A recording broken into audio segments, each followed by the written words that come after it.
जय निरंकार देवता, जय महादेव। देवता पूजन के प्रथम दिन के प्रथम चरण में आपने देखा निरंकार देवता का आह्वान अतः पारंपरिक रिवाज से अन्न देव को प्रसाद के रूप में पूजन की प्रक्रिया। पूजा के द्वितीय चरण में आप देखेंगे हवन की प्रक्रिया, प्रसाद वितरण, निरंकार प्रभु का स्थान ग्रहण और देवी देवताओं का आवाहन। पौराणिक रिवाजों अर्थात दंत कथाओं के अनुरूप उत्तराखंड की लोक परंपराओं में निरंकार देवता, उनकी बहन माँ आमा देवी और हित देवता, जिन्हें हितकारी देवता कहा जाता है, का विशेष महत्व है। निरंकार देवता को सर्वोच्च शक्ति और शिष्ट के मूल रूप में माना जाता है। ये निर्गुण और निराकार माने जाते हैं, यानी इनके पास कोई भौतिक स्वरूप नहीं है। उत्तराखंड की लोक परंपराओं और धार्मिक मान्यताओं में निरंकार देवता, उनकी बहन आमा देवी और हित देवता के बीच एक गहरा सांस्कृतिक रूप से महत्वपूर्ण रिश्ता है। यह संबंध परस्पर सहयोग, सृष्टि के संतुलन और सामाजिक भलाई के सिद्धांतों पर आधारित है। वहीं माँ आमा देवी को निरंकार देवता की बहन और उनकी शक्ति का साकार रूप माना जाता है। लोक कथाओं के अनुसार निरंकार देवता ने आमा देवी को अपनी शक्ति दी थी ताकि वह दुष्ट शक्तियों से लड़ सके और पृथ्वी पर शांति और समृद्धि ला सके। जहाँ निरंकार देवता का संबंध आत्मिक शक्ति से है, वहीं आमा देवी का जुड़ाव प्रकृति, सुरक्षा और पालन पोषण से है। हित देवता यानी हितकारी देवता। हित देवता को गांव और समाजों का स्थानीय संरक्षक माना जाता है। उनका कार्य समाज और प्रकृति के बीच संतुलन बनाए रखना है। वे निरंकार देवता और आमा देवी की कृपा से गांव की सुरक्षा, फसल की समृद्धि और सामाजिक न्याय का संचालन करते हैं। द्वितीय दिन के पूजन का शुभारंभ हुआ एक हवन के साथ। यह हवन मुख्य रूप से निरंकार देवता की पूजा और उनके आशीर्वाद के लिए किया जाता है। हवन एक ऐसा अनुष्ठान है जिसमें प्राकृतिक तत्वों के माध्यम से देवताओं का आह्वान किया जाता है और व्यक्ति, समाज और पर्यावरण के लिए शांति, समृद्धि और सकारात्मकता की प्रार्थना की जाती है।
मोहन सिंह बिस्ट सबसे पुराने कोई दादाजी रहे होंगे। फिर उनके पुत्र थे मोहन सिंह बिस्ट, तो एक पुत्र थे राइट। तो फिर वहाँ से फिर उनके 4 पुत्र हुए, दलवीर सिंह, मंगली सिंह, स्वरूप सिंह और गंभीर सिंह बिस्ट, है ना, 4 हुए।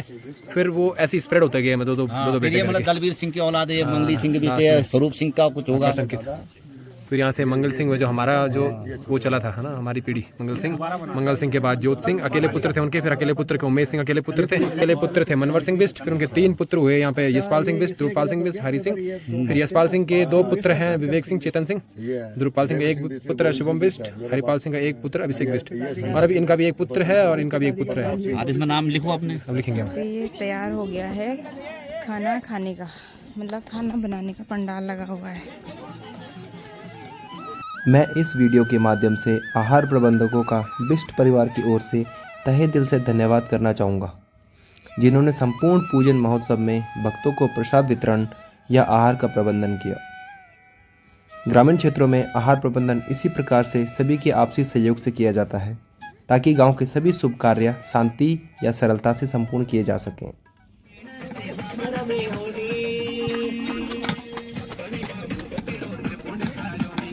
ये मेरे दादा ससुर जी हैं। ये टमाटर काट रहे हैं प्याज सब्जी के लिए।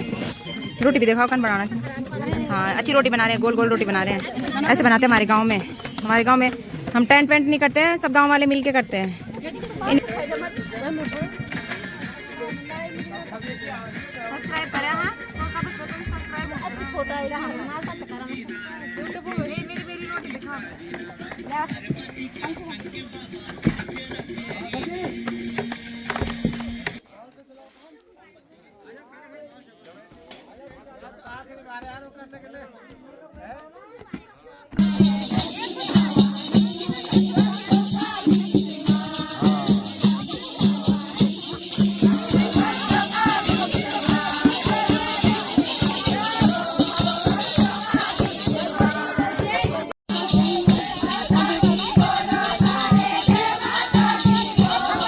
संध्या के कीर्तन के पश्चात अग्निदेव या धुन की पूजा की जाती है। उत्तराखंड में अग्नि या धुन के सामने किया जाने वाला देव नृत्य धार्मिक और आध्यात्मिक परंपराओं का हिस्सा है। यह नृत्य मुख्य रूप से देवताओं को प्रसन्न करने के लिए और उनका आह्वान करने के लिए किया जाता है। अग्नि उत्तराखंड की पूजा परंपराओं में शुद्धि और ऊर्जा का प्रतीक मानी जाती है। देव नृत्य के दौरान अग्नि को साक्षी मानकर देवताओं का आह्वान किया जाता है।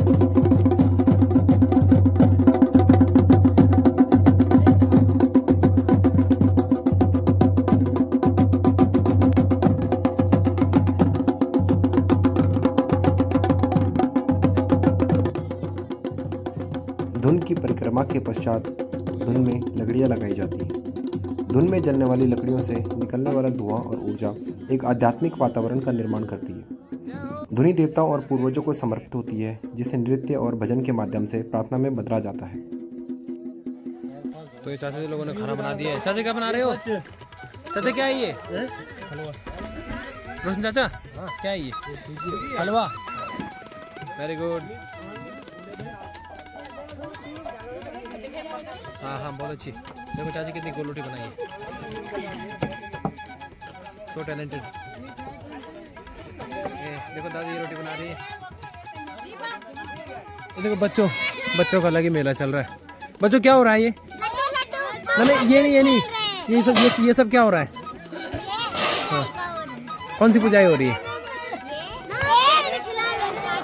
हाँ? देखो लोग प्रसाद लेने के लिए आ गए टाइम से। दादी हैं ये दोनों। जनता आ गई प्रसाद का सेवन करने के लिए।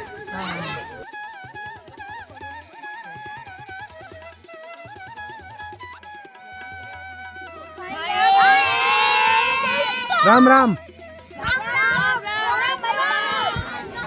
और ये आ गए अपने भाई लोग प्रसाद का सेवन करने के लिए। राम राम। राम राम। दादी राम राम।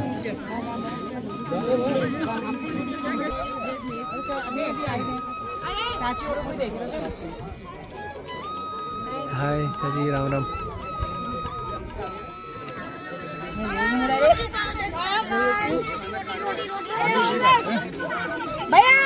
हेलो भैया। गुड शाबाश गुड। भक्तजनों प्रसाद का सेवन करो।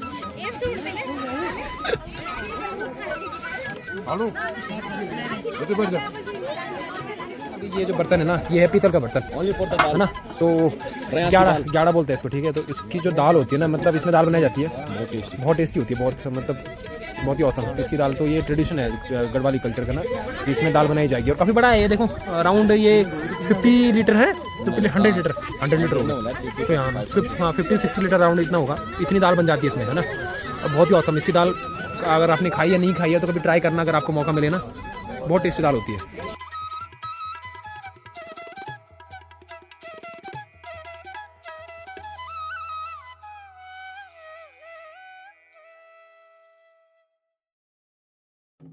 अंधविश्वास और पाखंड से परे उत्तराखंड का देव नृत्य राज्य की संस्कृति और धार्मिक विरासत का एक अभिन्न हिस्सा है। उत्तराखंड के प्रमुख देव नृत्य पांडव नृत्य या महाभारत के पात्रों पर आधारित चंचारी नृत्य यह सामूहिक है, जो कि धार्मिक सामाजिक उत्सवों में किया जाता है। भट्ट नृत्य यह एक युद्ध कला आधारित नृत्य है, और जागर नृत्य, और यह नृत्य देवताओं को जागृत करने के लिए किया जाता है। इसमें कथा गायन के साथ लोक नृत्य का समावेश भी होता है।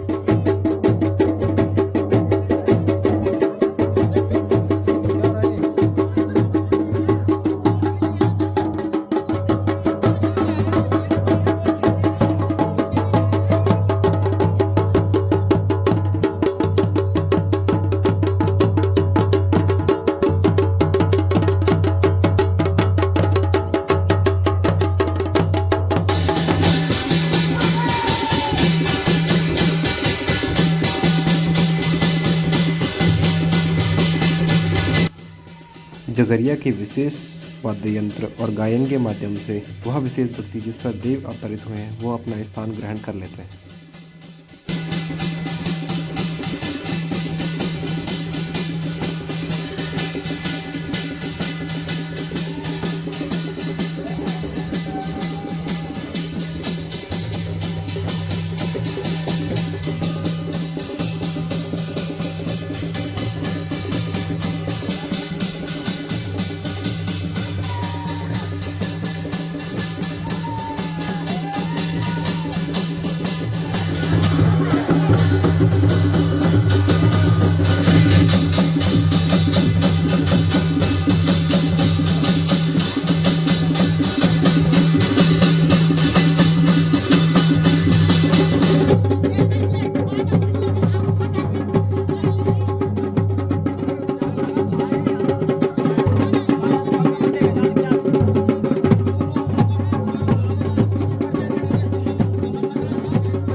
जगरी द्वारा निरंकार भगवान के कुछ महान कार्यों का बखान एक विशेष गायन के द्वारा करने के पश्चात जो निरंकार देवता के डांगर होते हैं, जहां निरंकार देवता को स्थापित किया जाता है, उनके समीप जाके स्थान ले लेते हैं।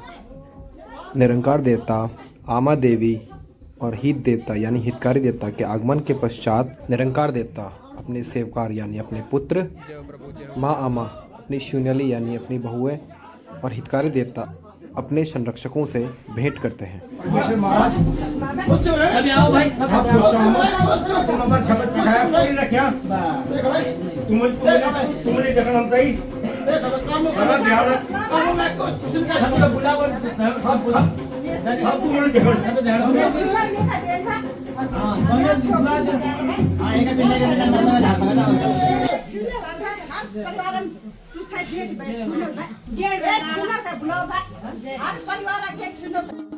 भेंट के पश्चात सभी अवतरित देवों के डांगर अग्नि और नृत्य के माध्यम से नकारात्मक ऊर्जाओं का नाश करते हैं।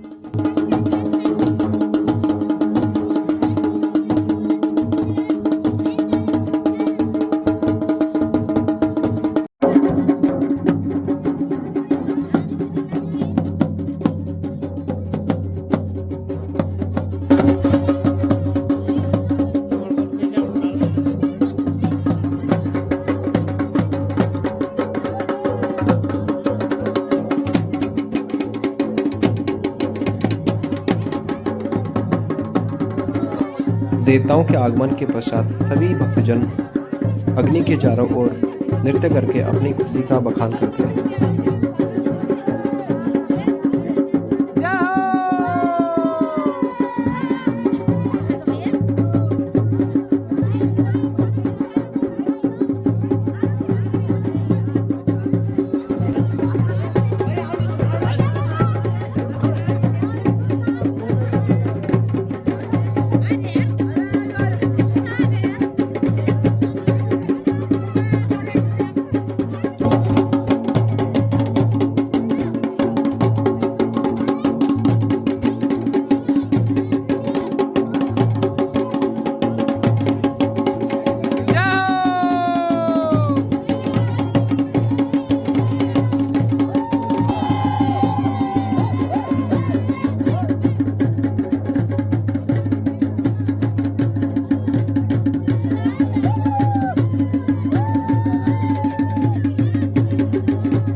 तो यहाँ पूजा का दूसरा चरण समाप्त होता है।